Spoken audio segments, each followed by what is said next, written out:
नमस्कार, पंजाब केसरी.com देख रहे हैं आप और मैं हूं आपके साथ विनीत मंडराई। दिल्ली में सियासी हलचल तेज हो गई है।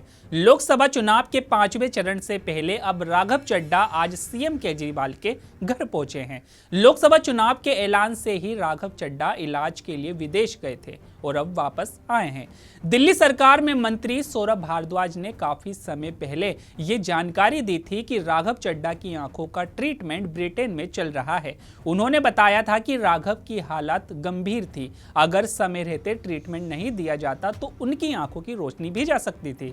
ऐसे में उन्हें रिकवरी में समय लग सकता है। सौरभ भारद्वाज ने यह भी कहा था कि राघव चड्ढा जल्द स्वस्थ होकर वापस आ जाएंगे और लोकसभा चुनाव के बीच चुनावी गतिविधियों में शामिल होंगे।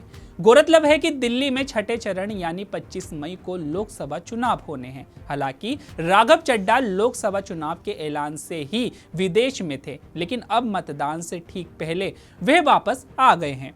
माना जा रहा है कि 25 मई को मतदान से पहले राघव चड्ढा अब चुनाव प्रचार में जुट सकते हैं। इसी के साथ राघव चड्ढा के आने से दिल्ली की 7 सीटों पर आम आदमी पार्टी को मजबूती मिल सकती है। राघव चड्ढा को आम आदमी पार्टी के उन नेताओं में गिना जाता है जो बीजेपी के खिलाफ तीखे शब्दों में बयान देते हैं। उनके तेज तर्रार तेवर देखते हुए आम आदमी पार्टी ने राघव चड्ढा पर भरोसा जताया था और उन्हें राज्यसभा भेजा था। बता दें कि राघव चड्ढा आम आदमी पार्टी के प्रमुख चेहरों में से एक है। उन्होंने दिल्ली के श्री वेंकटेश्वर कॉलेज से 1 साल तक स्नातक की पढ़ाई की, लेकिन फिर अपना ध्यान अपनी चार्टर्ड अकाउंटेंसी पर केंद्रित कर दिया।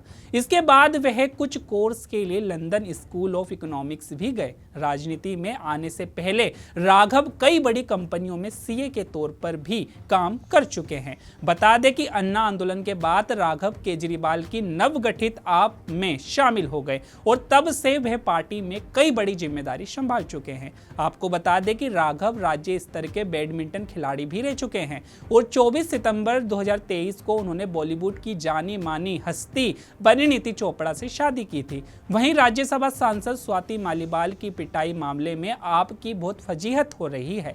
स्वाति ने सीएम हाउस में उनसे मारपीट के आरोप लगाए हैं। हाल ही में स्वाति की मेडिकल रिपोर्ट भी सामने आई है। स्वाति मालीवाल की मेडिकल रिपोर्ट में इस बात का खुलासा हुआ है कि उन्हें कहां-कहां पर चोट लगी है। इसके साथ ही 13 मई को हुई मारपीट के बाद आम आदमी पार्टी के द्वारा लगातार इन आरोपों को झूठ करार दिए जाने पर भी सवाल उठने लगे हैं।